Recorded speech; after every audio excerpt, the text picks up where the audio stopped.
अपने घर वालों से कब बात करोगे राजू? मैं अब मसीह तुम्हारे बिना नहीं रह सकती। तुमसे बहुत प्रेम करती हूँ। तुम जानती हो मेरे माता पिता मेरी वजह से बहुत चिंतित रहने लगे हैं।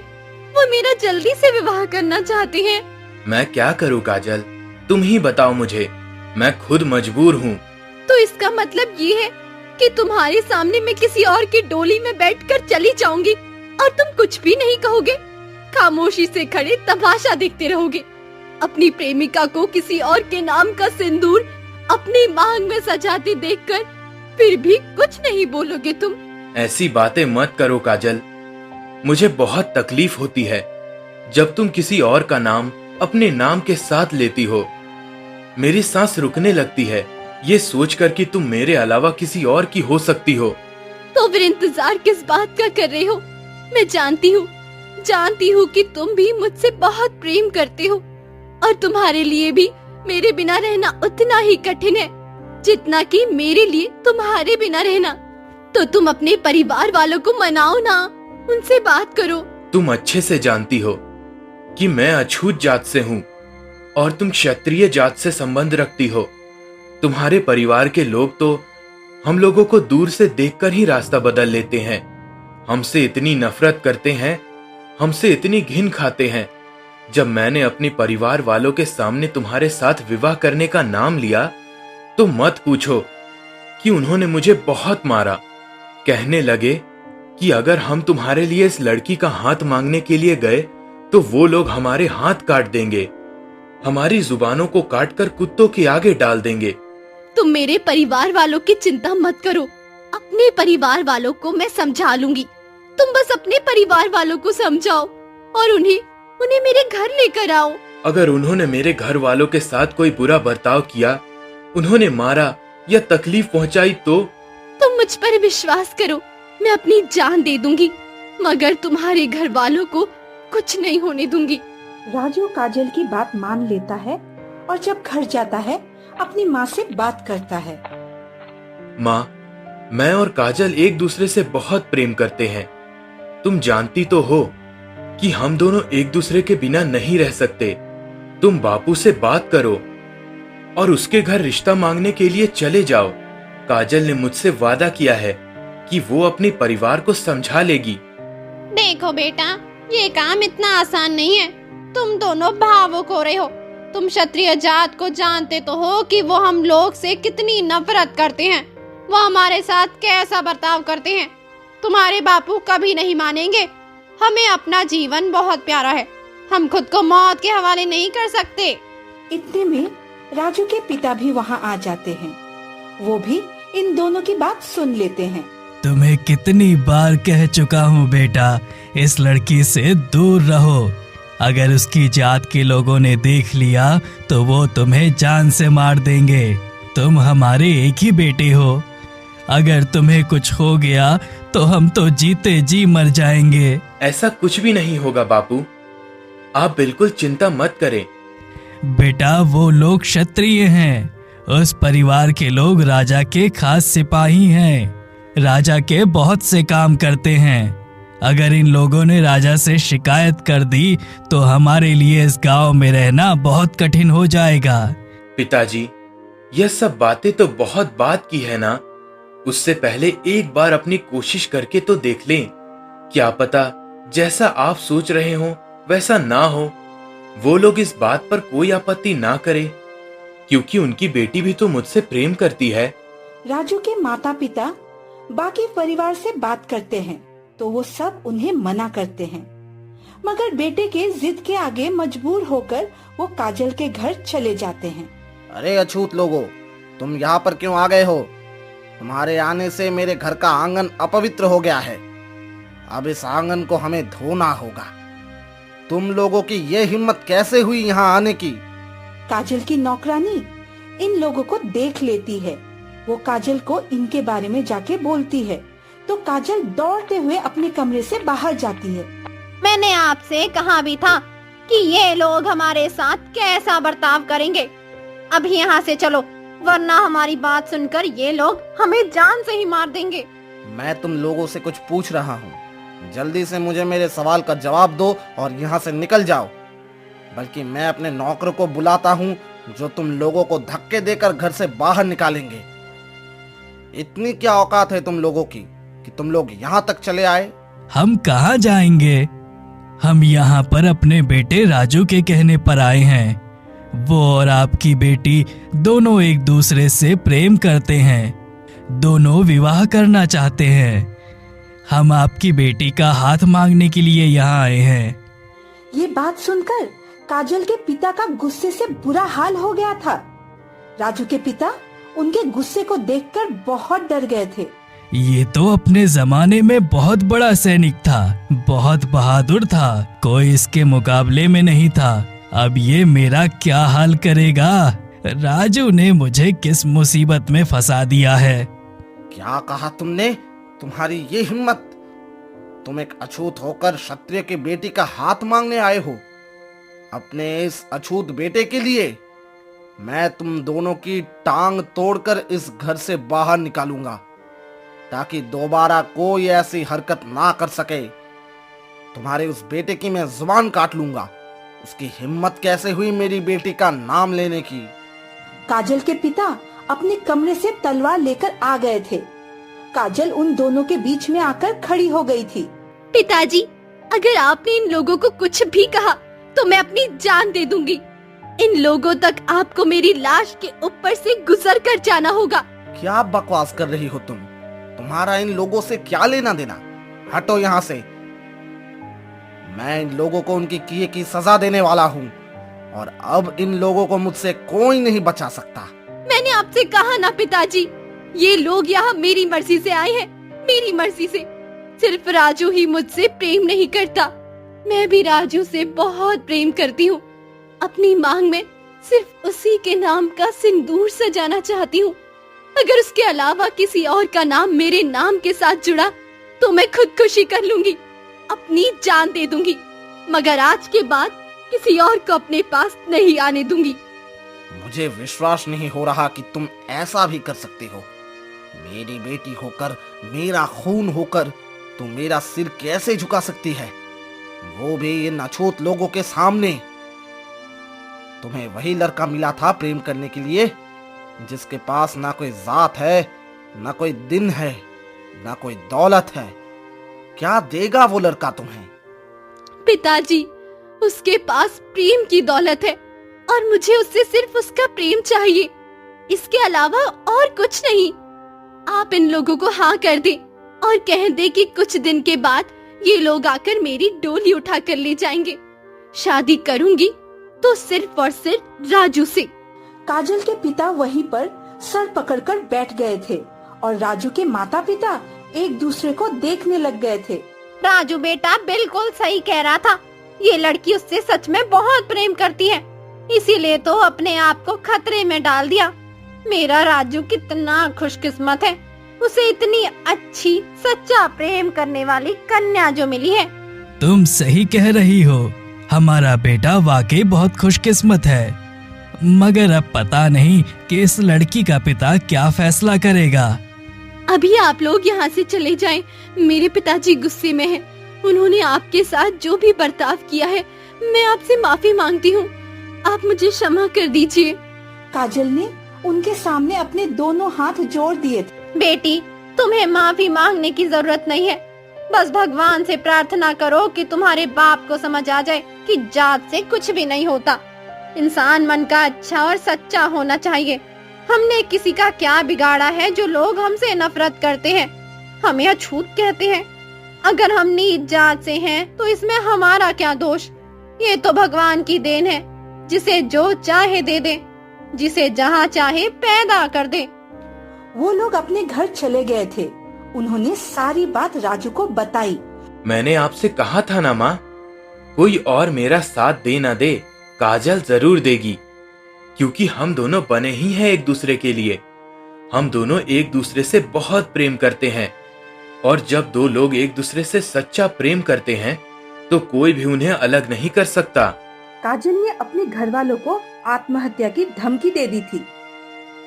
सबसे कह दिया कि वो मर जाएगी अगर 2 दिन में इन लोगों ने शादी के लिए हाँ ना गई। इस लड़की ने हमें किसी को मुंह दिखाने के काबिल नहीं छोड़ा। अब हम अपने खानदान वालों से क्या कहेंगे? आपने ही अपनी बेटी को बहुत आजादी दे रखी थी, इसीलिए तो मैं आपको मना करती थी कि लड़की जात को इतनी आजादी मत दो। मगर आपने मेरी एक नहीं सुनी। अब जो उसने गुल खिलाया है उसकी वजह से अपना मुंह छुपाते फिरे। अब सब खानदान वालों को बताए कि अपनी बेटी की शादी अछूत खानदान में कर रहे हैं। जब उन दोनों ने खानदान के लोगों को बताया कि अपनी बेटी की शादी वो राजू से कर रहे हैं, तो उनके खानदान वालों ने भी उन्हें मना किया। तुम्हारी बेटी में किस चीज की कमी है? इतनी सुंदर है, पढ़ी लिखी है, उसे तो अपने खानदान में अच्छे से अच्छा लड़का मिल जाएगा। तुम उसे अछूत खानदान में क्यों दे रहे हो? क्यों अपनी नस्ल खराब कर रहे हो? काजल के माता पिता उन सब लोगों की बात सुनकर चुप रहे थे। अब वो क्या बताते कि अपनी बेटी की वजह से वो मजबूर हो गए थे। फिर उन्होंने काजल की शादी राजू से कर दी। शादी पर काजल के खानदान के कोई आदमी नहीं आए। काजल उस वक्त दुल्हन बनी राजू के कमरे में थी। ये सब कुछ बिल्कुल सपने की तरह लग रहा है ना। विश्वास ही नहीं हो रहा कि हम दोनों मिल गए हैं, हमेशा एक साथ रहेंगे। कितना मना किया मेरे पिता ने, हाँ मगर देखो फिर भी हमारा मिलन लिखा था तो हमारा विवाह हो गया। यह सब तुम्हारी वजह से हुआ है काजल। अगर तुम अपने घर वालों के सामने डटकर खड़ी ना हो जाती, मेरे प्रेम का साथ ना देती, तो शायद कभी भी आज हम दोनों यहाँ ना होते। मेरी जिंदगी की सबसे बड़ी इच्छा पूरी हो गई है, तुम्हारे नाम का अपनी मांग में सिंदूर सजाने की। अब हमारा जीवन कितना संपूर्ण हो गया है ना राजू। लगता है जैसे सारी जीवन की खुशियाँ मिल गई है। अब हमारे जीवन में कभी कोई गम नहीं आएगा। मैं अपनी पूरी कोशिश करूंगा काजल कि तुम्हें जीवन की सारी खुशियां दे सकूं। मगर मैं एक गरीब आदमी हूँ। तुम्हें मेरे साथ अपनी बहुत सारी इच्छाओं को खत्म भी करना होगा। तुम वादा करो हमेशा मेरा साथ दोगी। मैंने तुम्हारा साथ देने के लिए ही तो शादी की है राजू। बिल्कुल भी चिंता मत करो, हमेशा तुम्हारे साथ हूँ। कभी किसी बात की शिकायत नहीं करूँगी और ना ही तो मैं कभी छोड़ कर जाऊंगी। ये बात तुम अपने मन से निकाल ही दो। वो दोनों इतने खुश होते हैं जैसे जीवन की सारी खुशियाँ मिल चुकी हो। और फिर काजल एक दिन राजू से कहती है, कितने दिन हो गए हैं शादी को, अभी हम दोनों कहीं घूमने के लिए नहीं गए। चलो ना किसी अच्छी जगह पर चलते हैं, वहाँ पर अच्छा समय बिताएंगे, एक दूसरे को करीब से जानेंगे, जहाँ पर सिर्फ मैं होंगी, सिर्फ तुम होंगे और हम दोनों की तन्हाई रहेगी। हाँ तुम सही कह रही हो। हम कल ही किसी जगह पर घूमने के लिए चले जाएंगे। जब राजू और काजल ने ये बात बताई तो राजू के माता पिता थोड़े चिंतित हो गए थे। बेटा तुम सावधान होकर जाना, क्योंकि काजल के परिवार वालों ने तुम दोनों की शादी तो कर दी है, मगर वो तुम्हें कभी माफ नहीं करेंगे। काजल के खानदान वाले तुमसे इंतकाम जरूर लेंगे, तुम्हें नुकसान भी पहुंचा सकते हैं। अपना ख्याल रखना। पिताजी बिल्कुल चिंता मत करें, मैं अपना और काजल का अच्छे से ख्याल रखूंगा। वो दोनों घूमने के लिए गांव के एक अलग हिस्से में जाते हैं, जहां हर तरफ जंगल होता है। उस मंदिर के बारे में कहा जाता है कि यहाँ पर आकर जो भी इच्छा की जाए वो पूरी होती है।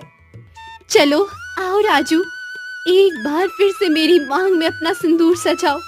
जब जब तुम मेरी मांग में अपने हाथ से सिंदूर सजाते हो तब मेरे मन में शांति सी उतर आती है। इस मंदिर में आकर ये प्रार्थना करती हूँ कि हमेशा तुम मेरी मांग में अपने नाम का सिंदूर सजाते रहो। अभी वो दोनों बात कर ही रहे थे कि वहाँ पर कुछ आदमी आ जाते हैं और उन दोनों को घेर लेते हैं। अरे कौन हो तुम और हम लोगों से तुम्हारा क्या लेना देना? हमारे पास क्यों आए हो? हमें क्यों डरा रहे हो? तुम्हें मौत के घाट उतारने के लिए आए हैं। इस बस्ती में जितने भी मर्द हैं, हमने उन सबको मार दिया है और अब तुम अकेले बचे हो। अब हम तुम्हें भी मार देंगे। तुम हो कौन और मुझे क्यों मार रहे हो? किस बात का इंतकाम लेना चाहते हो मुझसे? देखो हमने किसी का कुछ नहीं बिगाड़ा, हम दोनों यहाँ पर घूमने के लिए आए हैं। बहुत घूम लिया, अब मरने के लिए तैयार हो जाओ। ये कहकर वो आदमी राजू की गर्दन पर तलवार मार देता है और राजू वहीं गिरकर मर जाता है। ये क्या किया तुमने? तुमने मेरे पति को मार दिया, मेरे प्रेमी को मार दिया तुमने। ये तुमने बहुत गलत किया। मैं तुम्हें जिंदा नहीं छोड़ूंगी। वो आदमी जोर जोर से हंसने लगता है। तुम एक नाजुक सी लड़की, तुम मेरा क्या बिगाड़ोगी? उठो उठो पतिदेव, आंखें खोलो। आप मुझे छोड़कर नहीं जा सकते। आपने मुझसे वादा किया था कि सातों जन्म मेरे साथ रहोगे। आप पहले ही जन्म में मुझे अकेला छोड़कर कैसे जा सकते हो? शुक्र करो कि तुम्हें जिंदा छोड़ रहा हूँ। अब जितना भी तुम्हारा जीवन बचा है, अपने पति की मौत का दुख मनाती रहना। वो आदमी वहाँ से जाने लगता है। तुम मुझे जिंदा छोड़कर क्यों जा रहे हो? तुमने मेरे पति को मार दिया, मेरे जीने का सहारा छीन लिया। अब मुझे भी मार दो, मैं जिंदा रहकर क्या करूंगी? हाँ, क्या करूंगी? काजल की बात सुनकर वो अजनबी जोर जोर से हंसने लगता है। ठीक है, तुम अपने राजा छत्रपति को जाकर बोलो कि वह मुझे ढूंढे और मुझसे बदला ले सके। मैंने उसके लोगों को मार दिया, अछूत लोगों को मार दिया। अब तुम्हारे गांव में सब लोग आपस में लड़ाई करेंगे। तुम्हारे गांव में जितना भी अछूत ब्राह्मण क्षत्रिय है, सब आपस में लड़ेंगे। सब ये समझेंगे कि अछूत लोगों को ब्राह्मण या क्षत्रिय ने मारा है। मैं राजा को जाकर तुम्हारा संदेश दे दूंगी। अगर राजा ने तुमसे बदला नहीं लिया तो मैं तुमसे बदला जरूर लूंगी, याद रखना। देख लो मेरा चेहरा, गौर से देख लो। मैं हूँ जिसने तुम्हारे पति को और इस गांव के बाकी लोगों को मारा है। अब जाओ, जो करना है कर लो। देख लिया ना मेरा चेहरा? अब देखता हूँ कि तुम मेरा क्या बिगाड़ लोगी। वो लोग हंसते हुए वहाँ से चले गए थे और काजल एक बार फिर पागलों की तरह रोने लगी थी। वो रोते रोते राजू के घर गई और उसके माता पिता को सारी बात बताई।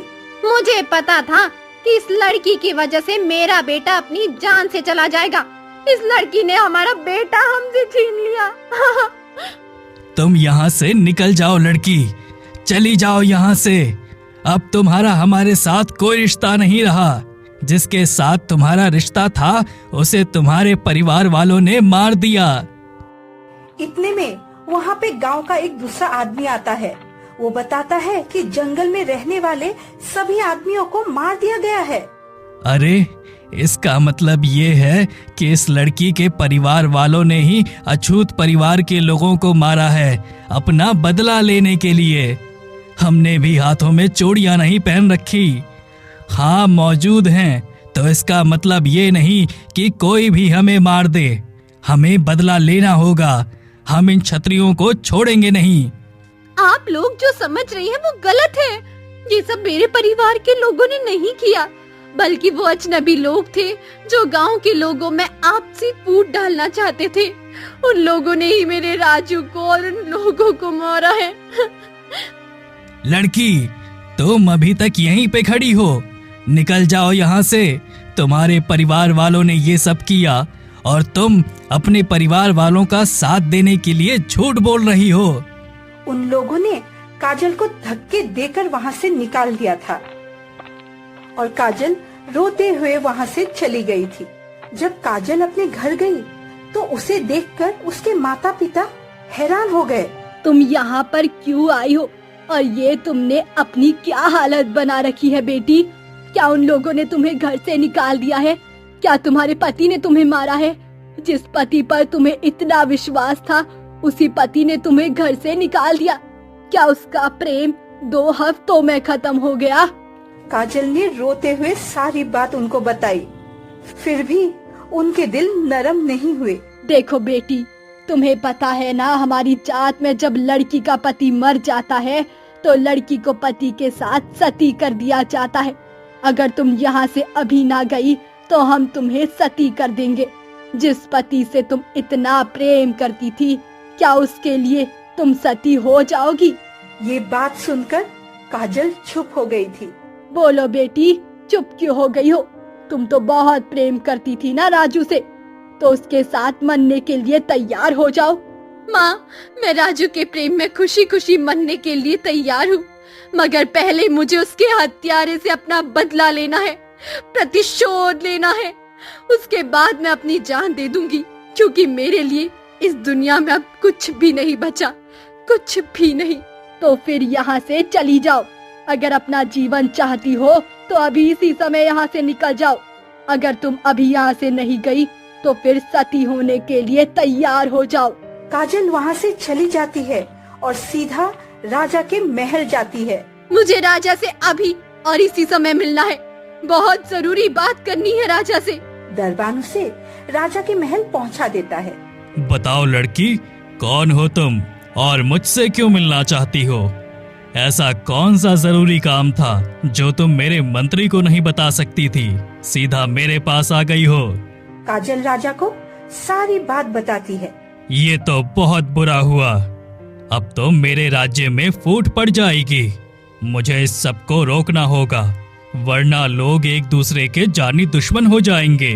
गलतफहमी में आकर एक दूसरे को मार डालेंगे। तुमने अच्छा किया जो यहाँ आकर मुझे सच बता दिया।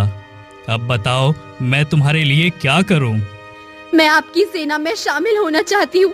मैं एक सैनिक बनना चाहती हूँ, एक बहादुर शक्ति 40 सैनिक, जिसके मुकाबले में कोई भी ना आ सके, जो उसके सामने जो भी आए उसे मार गिराए। आप जानते हैं कि मेरे पिता कितने बड़े और बहादुर सैनिक थे। मैं भी वैसे ही सैनिक बनूंगी। ये सब तो ठीक है, मगर इसके लिए तुम्हें कुछ पढ़ाई करनी होगी और प्रशिक्षण भी लेना होगा, जिसमें तलवारबाजी, तीरंदाजी, बहुत सारी चीजें हैं जो तुम्हें सीखनी होंगी। इस सब में तुम्हें 6 महीने का समय बीत जाएगा। क्या तुम फिर भी तैयार हो? मैं हर तरह की पढ़ाई करने के लिए तैयार हूँ, हर तरह का काम सीखने के लिए तैयार हूँ, हर कष्ट उठाने के लिए तैयार हूँ। मैं इस महल में रहकर ही ये सब सीखना चाहती हूँ। मैं अब अपने परिवार वालों के पास नहीं जा सकती और ना ही वो मुझे रखने को तैयार है। ठीक है, मैं तुम्हें अपने विशेष मंत्री के पास भेज देता हूँ। वो तुम्हें सब कुछ सिखा देंगे। दूसरी तरफ काजल की माँ अब बहुत ज्यादा चिंतित हो गई थी। बात सुनो पतिदेव, क्या हमने अपनी बेटी के साथ ज्यादती तो नहीं कर दी? अगर उसका पति मर चुका है, वो भी दगा हो गई है, तो इसमें उसका क्या दोष? हमें उसे घर में रखना तो चाहिए था ना। जो कुछ इस लड़की ने हमारे साथ किया है, उसके बाद इसे इस घर में रखने पर मेरा अपना मन तैयार नहीं था। मैं उसकी शक्ल भी नहीं देखना चाहता। तुम जानती हो कि मुझे कैसी कैसी बातें सुनने को मिली है। वो दोनों दिल में अपनी बेटी के लिए बहुत उदास भी थे और सोच रहे थे कि वो पता नहीं कहाँ गई होगी। आज हम क्षत्रियों से अपना प्रतिशोध लेने के लिए जाएंगे। उन्होंने मेरे बेटे को मुझसे छीन लिया, मेरे राजू को मार डाला। मैं उन लोगों को जान से मार दूंगा। वो सब लोग हाथों में तलवार लेकर क्षत्रियों के इलाके की तरफ जा रहे थे, जब वहाँ पर राजा के सैनिक आ गए थे। क्षत्रियों ने हमारे लोगों को मार दिया है, हम उनसे बदला लेने के लिए जा रहे हैं। तुम लोग नहीं जा सकते। राजा का तुम लोगों के लिए संदेश है कि तुम लोग अपने अपने घर में रहोगे।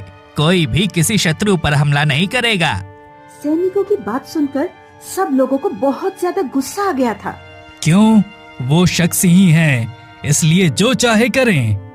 राजा ने उनसे कुछ नहीं कहा, उन्हें किसी चीज की सजा नहीं देनी। ऐसी बात नहीं है। राजा के उसूल सब लोगों के लिए हैं। बस बात यह है कि ये सब क्षत्रियों ने नहीं किया। ये कोई तीसरा आदमी है जिसने किया है। वो राजा के लोगों को आपस में लड़वाना चाहता है। तुम लोगों में से कोई भी ये काम नहीं करेगा। अगर किसी ने किया तो राजा उसे बहुत सख्त सजा देगा। वो लोग गुस्से में वापस चले जाते हैं और कुछ सैनिक वहीं पर खड़े रहते हैं। दूसरी तरफ काजल सब चीजों को बहुत अच्छे से सीख लेती है। तुमने तो कमाल कर दिया लड़की। तुमने तो सब चीजों को बहुत अच्छे से, बहुत आसानी से सीख लिया। जब मन में बदले की आग लगी हो तो इंसान मुश्किल से मुश्किल काम भी आसानी से कर लेता है।